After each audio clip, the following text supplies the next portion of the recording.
నమస్కారం. సంగ్రహ స్టూడియోస్ కి స్వాగతం. హెడ్లైన్ చూద్దాం.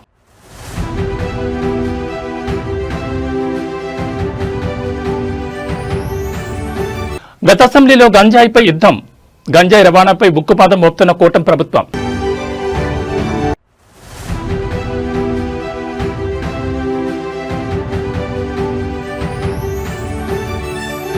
వైసీపీ నిర్లక్ష్యం వల్లే రాళ్లపాడు గేట్లు మొరాయించాయి. అసెంబ్లీలో మంత్రి నిమ్మల ధ్వజం.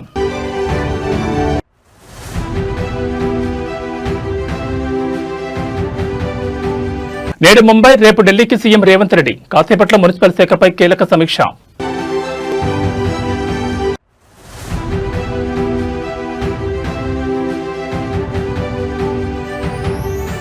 రణరంగంగా కేతనపల్లి. బీఆర్ఎస్ కాంగ్రెస్ శ్రేణుల మధ్య గొడవ.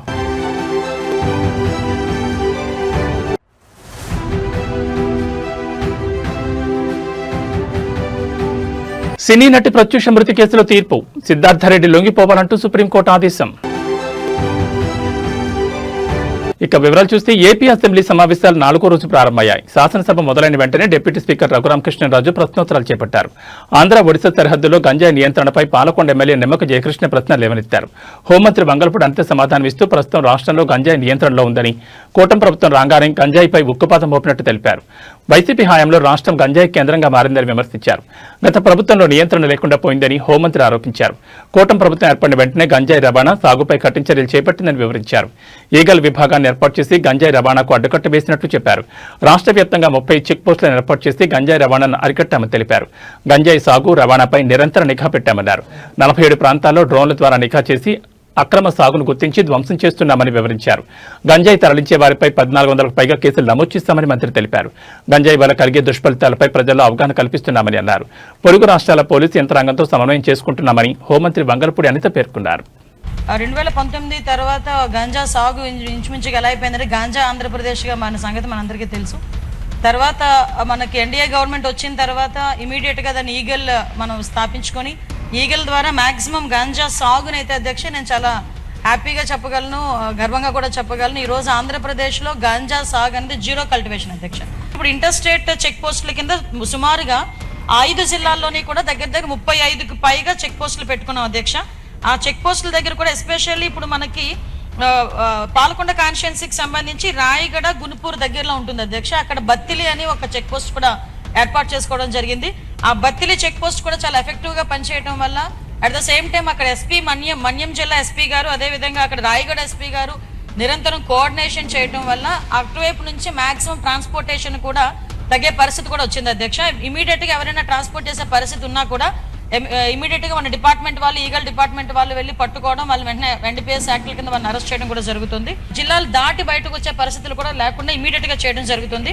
అదేవిధంగా అక్కడ అవేర్నెస్ ప్రోగ్రామ్స్ కి కూడా అధ్యక్ష ఇంచుమించుగా ఓన్లీ ఈ మన్యం జిల్లా అంటే ఉత్తరాంధ్రకి సంబంధించిన 5 జిల్లాల్లోని దగ్గర 47 డ్రోన్స్ ని కూడా వైజాగ్ రేంజ్ లో 47 డ్రోన్స్ ఎస్పెషల్లీ గాంజా కల్టివేషన్ మీద, గాంజా ట్రాన్స్పోర్టేషన్ మీద ఒక సర్వేలెన్సెస్ కూడా నడుపుతున్నామని చెప్పడానికి కూడా హ్యాపీ ఫీల్ అవుతున్నాను అధ్యక్ష.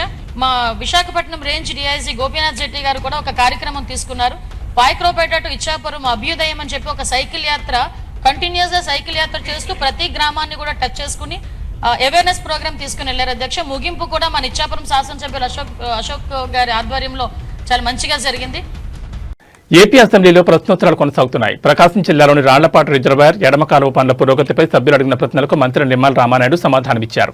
రాళ్లపాడు రిజర్వాయర్ 1.10 టీఎంసీ నీటి నిల్వ సామర్థ్యంతో 16,000 ఎకరాల సాగు, 116 గ్రామాలకు తాగునీరు అందిస్తోందని తెలిపారు. కుడి కాలువ ద్వారా 14,500 ఎకరాలు, ఎడమ ప్రధాన కాలువ 1,500 ఎకరాలకు సాగునీరు అందుతోందని మంత్రి వివరించారు. నాడు టీడీపీ ప్రభుత్వం రాళ్లపాడు ఎడమ ప్రధాన కాలువ విస్తరణకు 36.50 కోట్ల నిధులు కేటాయించి పనులు చేపట్టినట్లు తెలిపారు. అయితే గత వైసీపీ ప్రభుత్వం పనులను రద్దు చేసి టెండర్లను ఫ్రీ క్లోజర్ చేస్తుందని విమర్శించారు. నాటి వైసీపీ ప్రభుత్వంలో రిజర్వాయర్ గేట్ల మరమ్మతులకు గ్రీజ్ పెట్టడానికి, మెయింటెనెన్స్ పనులకు ₹1 కూడా ఇవ్వలేదని తెలిపారు. గత ప్రభుత్వ నిర్లక్ష్యం కారణంగా 2024 డిసెంబర్లో కుడి కాలువకు నీరు వదిలేందుకు స్టాఫ్ లాక్ గేట్లు ఎత్తేందుకు ప్రయత్నిస్తే గేటు లేవని పరిస్థితి నెలకొందన్నారు. రిజర్వాయర్ నిండుగా ఉన్నా సకాలంలో నీరు అందక రైతులు పంటలు ఎండిపోయే పరిస్థితి వచ్చిందన్నారు. వైజాగ్, పోలవరం నుంచి ట్రబుల్ షూటర్ పరశురామరెడ్డి వంటి నిపుణులను తీసుకొచ్చిన స్టాఫ్ లాక్ గేట్ ఎత్తలేకపోయారని తెలిపారు. వెంటనే జిల్లా కలెక్టర్ ప్రాజెక్టు అధికారులతో మాట్లాడి మోటార్లు ఏర్పాటు చేసి రైతులకు సాగునీరు అందించామని మంత్రి వెల్లడించారు. ఏదైతే రాళ్లపాడు రిజర్వాయర్ ప్రాజెక్టు మరి 16,000 ఎకరాల సాగునీరుకి 116 గ్రామాల త్రాగునీరుకి 1.10 టీఎంసీల సామర్థ్యంతో నిర్మాణం చేసినటువంటి రిజర్వాయర్ అధ్యక్ష.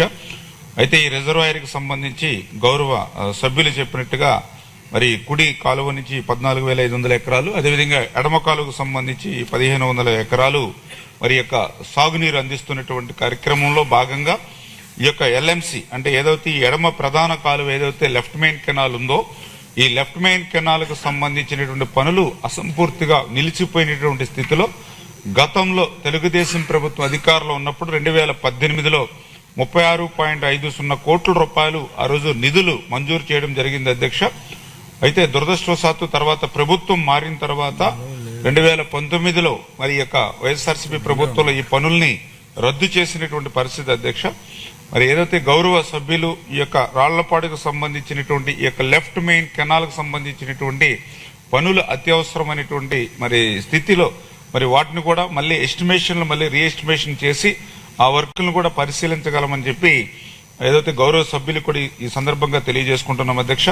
అదేవిధంగా రెండవది ఏదైతే ఈ యొక్క రాళ్లపాడు ప్రాజెక్టు మరామతులకు సంబంధించి ఈ యొక్క ఎస్డిఎంఎఫ్ 17 పనులు 37.70 లక్షలు, అదేవిధంగా ఓఎండ్ఎం 11 పనులు 75.02 లక్షలు, ఎఫ్డిఆర్ 20 పనులు మరి 106.21 లక్షల రూపాయలు, ఇతర ముఖ్యమైనటువంటి పనులు 35.50 లక్షల రూపాయలు. అంటే ఈ రకంగా రాళ్లపాడు ప్రాజెక్టు మరామతుల నిమిత్తం ఈ 20 నెలల్లో ఏపీ శాసనమండలి సమావేశాలు 2 రోజుల విరామం తర్వాత నేటి ఉదయం 11 గంటల పునః ప్రారంభమయ్యాయి. సభ ప్రారంభం కాగానే వైసీపీ నేతలు తిరుమల కల్తీ నెయ్యి అంశంపై చర్చించాలని పట్టుబట్టారు. దీంతో సభలో గందరగోళం నెలకొంది. కల్తీ నెయ్యిపై చర్చించాల్సిందేనంటూ నినాదాలు చేస్తూ వైసీపీ సభ్యులు ఆందోళన దిగారు.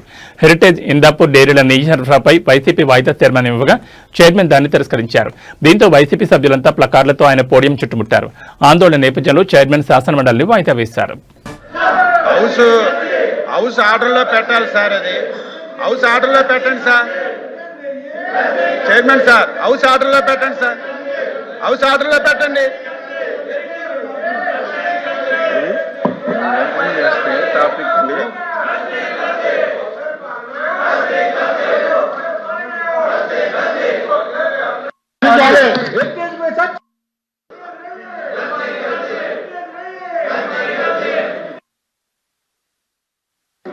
వైసీపీ వాళ్ళు చేసిన పాపాల నుంచి ప్రజల దృష్టి మరల్చడానికి ఈ డ్రామా ఆడతారు అధ్యక్ష.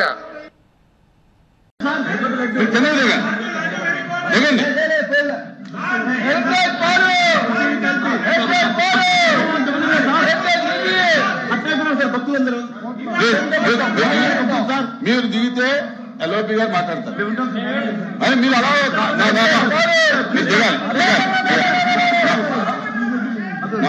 దిగాలి, మీరు దిగాలి.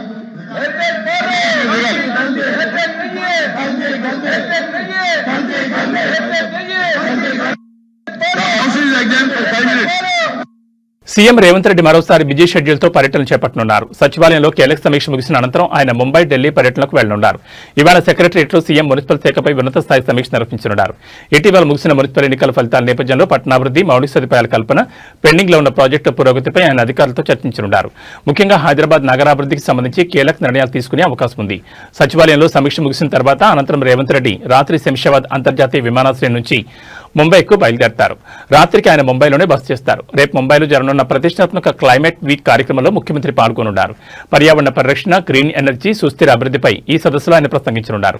ఆ కార్యక్రమం ముగిసిన వెంటనే రేపు సాయంత్రం ముంబై నుంచి నేరుగా దేశ రాజధాని ఢిల్లీకి చేరుకుంటారు. ఎల్లుండి కేంద్ర ప్రభుత్వం నిర్వహించే ఓ అధికారిక కార్యక్రమంలో సీఎం రేవంత్ పాల్గొంటారు.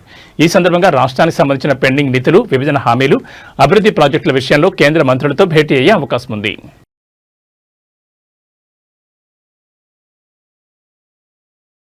జిల్లా కేంద్రాన్ని సూపర్ స్మార్ట్ సిటీగా మార్చడమే లక్ష్యంగా మంత్రి కోమటిరెడ్డి వెంకటరెడ్డి అభివృద్ధి పనుల్లో వేగం పెంచారు. నల్గొండ మున్సిపల్ కార్పొరేషన్ పరిధిలో జరుగుతున్న రోడ్డు వెడల్పు, పారిశుద్ధ్య పనులను మంత్రి స్వయంగా క్షేత్రస్థాయిలో పర్యవేక్షిస్తున్నారు. మున్సిపల్ కార్పొరేషన్ ఎన్నికల ప్రక్రియ ముగిసి మేయర్ ఎన్నిక పూర్తి కాగానే మంత్రి కోమటిరెడ్డి నగర అభివృద్ధిపై ప్రత్యేక దృష్టి సారించారు. మంగళవారం తెల్లవారుజాము 4 గంటల నుంచి ఆయన అధికారులతో కలిసి నగరంలోని ప్రధాన వీధుల్లో పర్యటించారు. ముఖ్యంగా అత్యంత రద్దీగా ఉండే ప్రకాశం బజార్ ప్రాంతంలో ట్రాఫిక్ సమస్యలకు శాశ్వత పరిష్కారం చూపే దిశగా పనులను ముమ్మరం చేశారు. నగరంలో ప్రధాన వ్యాపార కూడలి అయిన ప్రకాశం బస్తం బజార్లో రోడ్లు ఇరుగ్గా ఉండడంతో నిత్యం ప్రమాదాలు జరుగుతున్నాయని గుర్తించిన మంత్రి సాహసోపేత నిర్ణయాలు తీసుకున్నారు.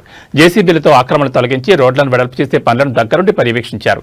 రద్దీని దృష్టిలో ఉంచుకుని డివైడర్లను తొలగించాలని, తక్షణమే సీసీ రోడ్డు నిర్మాణం చేపట్టాలని ఆదేశించారు. ఇకపై విద్యుత్ తీగల ఇబ్బంది లేకుండా భూగర్భ విద్యుత్ వ్యవస్థను ఏర్పాటు చేయాలని అధికారులకు సూచించారు. రోడ్డు వెడల్పు వల్ల పూలు, పండ్ల వ్యాపారులు ఉపాధి కోల్పోకుండా మంత్రి మానవీయ కోణంలో నిర్ణయం తీసుకున్నారు. వ్యాపారులందరికీ ప్రత్యామ్నాయం చూపిస్తామని అన్నారు. పాత కలెక్టరేట్ కార్యాలయం స్థలంలో తక్షణమే సీసీ ఫ్లోరింగ్ పూర్తి చేసి వారికి కేటాయించాలని అధికారులను ఆదేశించారు.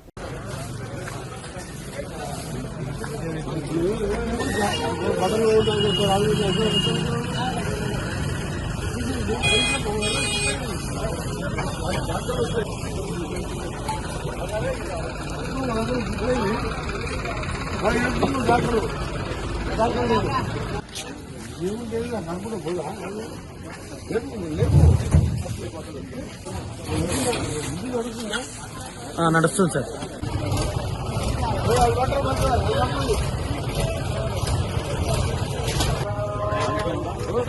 సార్ సార్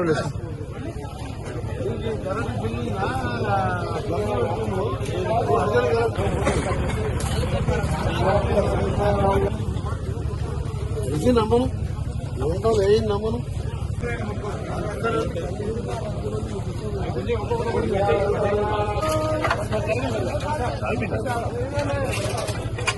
మీరు రారు తీస్తారు.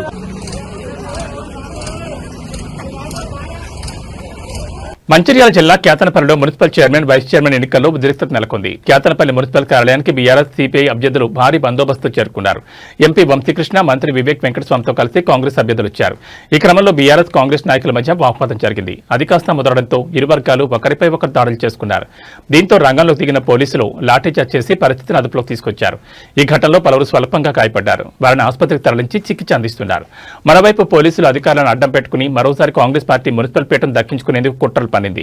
నిన్న జనగాంలో చేసినట్లుగానే బీఆర్ఎస్ కౌన్సిలర్లను చైర్మన్ ఎన్నికల్లో పాల్గొనివ్వకుండా పోలీసులు అక్రమ కేసులు పెట్టి అడ్డుకున్నారు. చైర్మన్, వైస్ చైర్మన్ ఎన్నికల్లో పాల్గొనేందుకు వెళ్తున్న కేతనపల్లి మున్సిపాలిటీ 21వ వార్డు బీఆర్ఎస్ కౌన్సిలర్ స్వర్ణలతను మంగళవారం పోలీసులు అడ్డుకున్నారు. ఆమెపై కేసు నమోదైందని ఆమెను అదుపులోకి తీసుకున్నారు. దీనిపై ఎమ్మెల్యే కోవా లక్ష్మి, మాజీ ఎమ్మెల్యే బాలకసుమన్ మండిపడ్డారు. దీంతో బాలకసుమన్ మీద కాంగ్రెస్ నాయకులు, కార్యకర్తలు రాళ్లదారికి దిగారు. కాంగ్రెస్ దాడిపై బీఆర్ఎస్ నాయకులు ప్రతిఘటించారు. ఈ క్రమంలో రంగంలో దిగిన పోలీసులు లాఠీచార్జ్ చేసి పరిస్థితిని అదుపులోకి తీసుకొచ్చారు. ఈ ఘటనలో పలువురు స్వల్పంగా గాయపడ్డారు. వారిని ఆసుపత్రికి తరలించి చికిత్స అందిస్తున్నారు. ఇది ప్రజాస్వామ్యమా? ఇదేనా ప్రజాస్వామ్యం?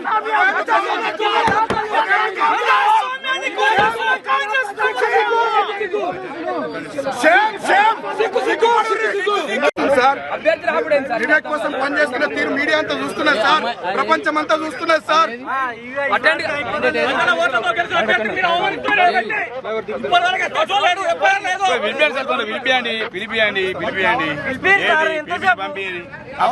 కానీ నడవండి నడవండి, మంచిది ఎస్పీ సాబ్, అన్ని జనం చూస్తున్నారు, ప్రజలు చూస్తున్నారు.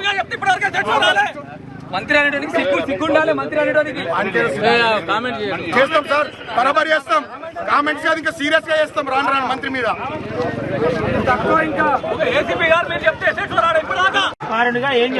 వాళ్ళకి చెప్పేది ఏముంది, పోలీసులు అంతా కాంగ్రెస్ పార్టీ ఏజెంట్లు, ఇక్కడ ఉండే ఎస్ఐ శ్రీధర్ తో సహా, ఏసీపీలు, తర్వాత సిఐలు.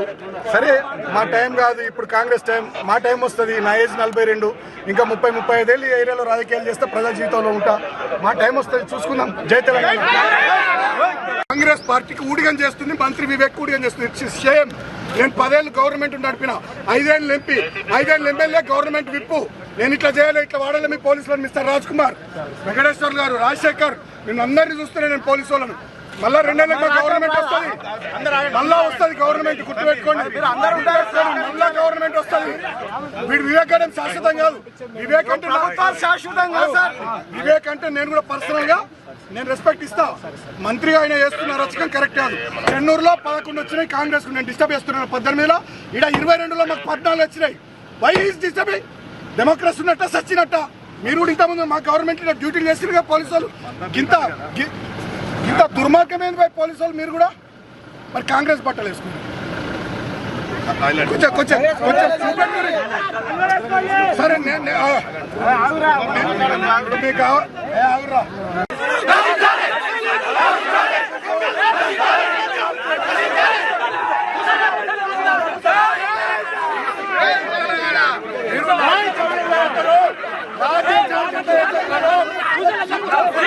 పోలీసుల దాడులారా